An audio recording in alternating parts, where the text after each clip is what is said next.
প্রিয় ভাইরা মা বোনেরা, চলতেছে পবিত্র রজব মাস, সম্মানিত মাস, বরকতি মাস। এই মাসের মধ্যে আপনি এশারের নামাজ পড়ে আল্লাহ রাব্বুল আলামিনের শেখানো এই দুইটি জিকির যদি পাঠ করতে পারেন, কপাল খুলে যাবে, ভাগ্য পরিবর্তন হয়ে যাবে। আপনার সকল অভাব অনটন দারিদ্রতা আল্লাহ রাব্বুল আলামিন দূর করে দিবেন। চতুর্দিক থেকে রিজিকের ব্যবস্থা আল্লাহ রাব্বুল আলামিন নিজেই করে দিবেন। আল্লাহু আকবার। প্রিয় ভাইরা মা বোনেরা, এই দুইটি জিকির যখন দুনিয়ায় বসে কোনো বান্দা করে, তখন আল্লাহ তাআলার আরশে আজিমের সমস্ত পর্দাগুলো উঠে যায়, আল্লাহ তাআলার আসমানের সমস্ত দরজাগুলো খুলে যায়। আল্লাহু আকবার।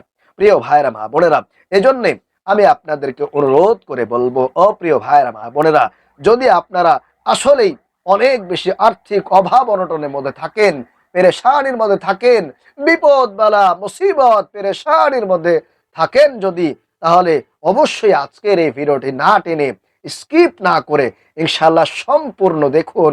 অবশ্যই আপনার উপকার হবে, আপনার ভাগ্য খুলে যাবে। অনেক টাকা পয়সার ঋণ যদি আপনার থাকে, কোনোভাবেই সেই ঋণ পরিশোধ করতে পারছেন না, যেদিকেই যাচ্ছেন সেদিকেই ব্যর্থ হয়ে যাচ্ছেন। দেখা যায় আপনি ব্যবসা বাণিজ্য শুরু করেছেন, কিন্তু সেখানে কোনো বেচা বিক্রি হয় না, আয় উন্নতি হয় না, আপনি হতাশ হয়ে যাচ্ছেন। কি করবেন কিছুই বুঝতে পারছেন না।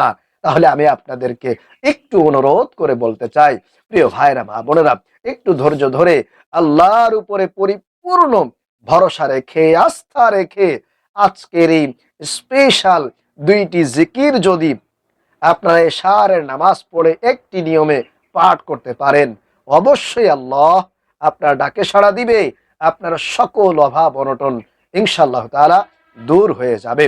কারণ প্রিয় ভাইরা মা বোনেরা, এই আমলগুলো করে বান্দা কিন্তু আল্লাহর পক্ষ থেকে সাহায্য পেয়েছে।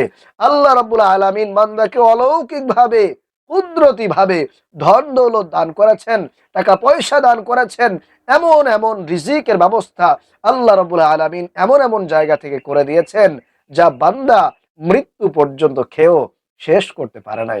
আল্লাহু আকবার। এজন্যে সেই বিশ্বাস নিয়ে, সেই ইয়াকিন নিয়ে, যেহেতু রজব মাস চলছে, যেহেতু সবে মেরাজের মাস চলছে, অতএব আল্লাহ তাআলা কিন্তু আসমানের দরজাগুলো বান্দা বান্দীদের জন্য খোলা রেখেছেন। এখন যদি আপনি আল্লাহর পছন্দের আমল করে আল্লাহর কাছে দুহাত তুলে চাইতে পারেন, অবশ্যই আল্লাহ রাব্বুল আলামিন আপনার হাতকে খালি হাতে ফিরিয়ে দিবেন না। তাহলে প্রিয় ভাইয়েরা মা বোনেরা, আসুন আমি আপনাদেরকে আমলের নিয়মটি বলে দেই। তবে তার আগে বলবো, আপনারা যদি আমাদের এই চ্যানেলে নতুন এসে থাকেন, তাহলে অবশ্যই দয়া করে চ্যানেলটি সাবস্ক্রাইব করে দিবেন এবং ভিডিওতে একটি লাইক দিবেন। প্রিয় ভাইয়েরা মা বোনেরা, এই আমলটি করতে হবে আমাদেরকে এশারের নামাজের পরে। এই আমলটি করার জন্য অবশ্যই আপনাকে এশারের নামাজটা পড়তে হবে, আদায় করে নিতে হবে। আপনারা অবশ্যই তো এশারের নামাজ পড়বেন, তবে তবে আপনারা কি জোহরের নামাজ, ফজরের নামাজ, আসরের নামাজ, মাগরিবের নামাজ কি বাদ দিবেন? পড়তে হবে না, অবশ্যই পড়তে হবে। এশারের নামাজটা যেরকম ভাবে ফরজ করা হয়েছে, অন্যান্য আরো যেই 4 ওয়াক্ত নামাজ, এটাও ফরজ করা হয়েছে। তবে আপনাদেরকে এই আমলটি করার জন্য অবশ্যই এশারের নামাজটা পড়ে নিতে হবে। তাহলে এশারের নামাজটা পড়ার পরে আপনাদেরকে আরো 2 রাকাত নফল নামাজ আদায় করতে হবে, বিশেষ করে এই আমলের জন্য, যাতে আল্লাহ রাব্বুল আলামিন আপনার প্রতি খুশি হয়ে যান, সন্তুষ্ট হয়ে যান। আপনার আমলটা যাতে করে আল্লাহ রাব্বুল আলামিন দ্রুতই কবুল আর মঞ্জুর করে নেন, আপনার মনের আশাটা আল্লাহ যাতে করে পূরণ করে দেন। আল্লাহু আকবার। এজন্যে প্রথমে এশারের নামাজ পড়বেন, তারপরে 2 রাকাত নফল নামাজ আপনারা আরো অতিরিক্ত পড়ে নেবেন। পড়ার পরে জায়নামাজের মধ্যে বসে যাবেন। বসার পরে 1 নম্বরে আপনারা 3 বার ইস্তেগফার পাঠ করবেন। 1 নম্বরে 3 বার ইস্তেগফার পাঠ করবেন। নিজের জীবন যৌবনের অতীতকালের যত গুনাহ আছে, সমস্ত গুনাহের কথা স্মরণ করে আল্লাহর কাছে অনুতপ্ত হয়ে, লজ্জিত হয়ে, যে আল্লাহ, জীবনে অনেক গুনাহ করেছি, আল্লাহ আমাদের গুনাহের কারণে, আমাদের পাপের কারণে হয়তোবা আল্লাহ আমাকে অভাব দিয়েছো, আমাকে বিপদের মধ্যে ফেলেছো। আয় আল্লাহ মেহেরবানি করে আজকে তোমার কাছে ওয়াদা করতেছি আল্লাহ জীবনে আর গুনাহ করব না।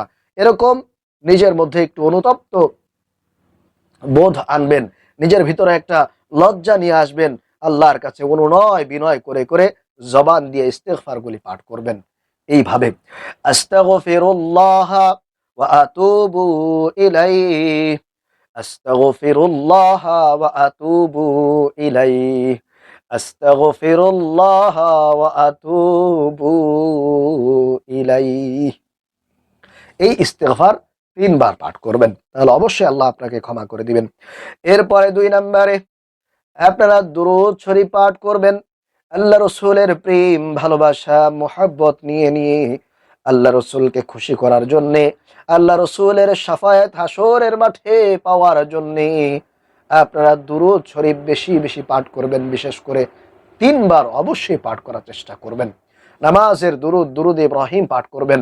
আল্লাহুম্মা সাল্লি আলা মুহাম্মাদিন ওয়া আলা আলি মুহাম্মাদ কামা সাল্লাইতা আলা ইব্রাহিম ওয়া আলা আলি ইব্রাহিম ইন্নাকা হামিদুম মাজিদ। আল্লাহুম্মা বারিক আলা মুহাম্মাদিন ওয়া আলা আলি মুহাম্মাদ কামা বারাকতা আলা ইব্রাহিম ওয়া আলা আলি ইব্রাহিম ইন্নাকা হামিদুম মাজিদ। এইভাবে করে আপনারা নামাজের দুরূদ, দুরূদ ইব্রাহিম পাঠ করবেন, অথবা চাইলে একেবারে ছোট্ট দুরূদ শরীফ পাঠ করতে পারেন।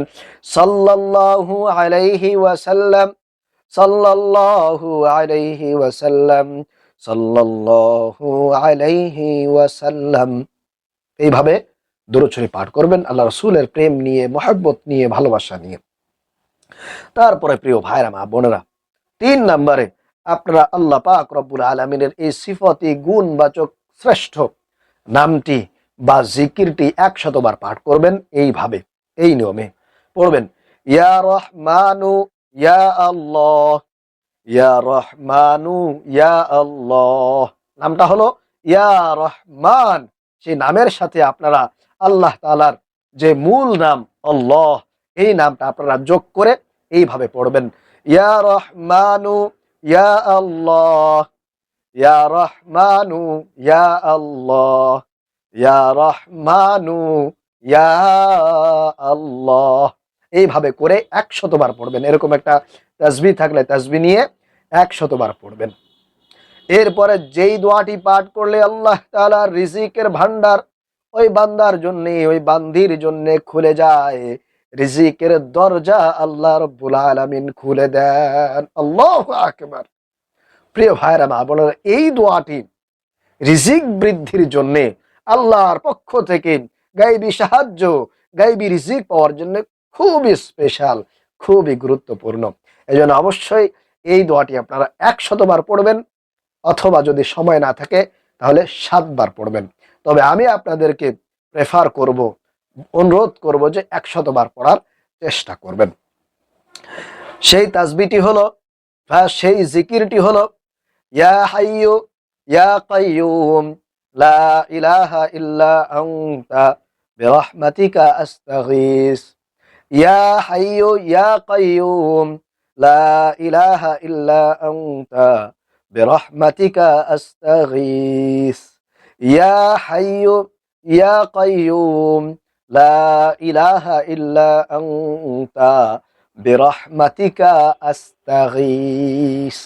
এই দোয়াটি আপনারা ১০০ বার পড়বেন। এরপরে সর্বশেষ আবারও দুরূদ শরীফ পাঠ করে দুহাত তুলে আল্লাহর কাছে মুনাজাত করবেন। আল্লাহকে বলবেন যে আল্লাহ, আমি অনেক অভাবের মধ্যে আছি, আমি অনেক কষ্টের মধ্যে আছি, আল্লাহ অনেক পেরেশানির মধ্যে আছি, আল্লাহ মেহেরবানি করে তুমি আমার অভাব দূর করে দাও।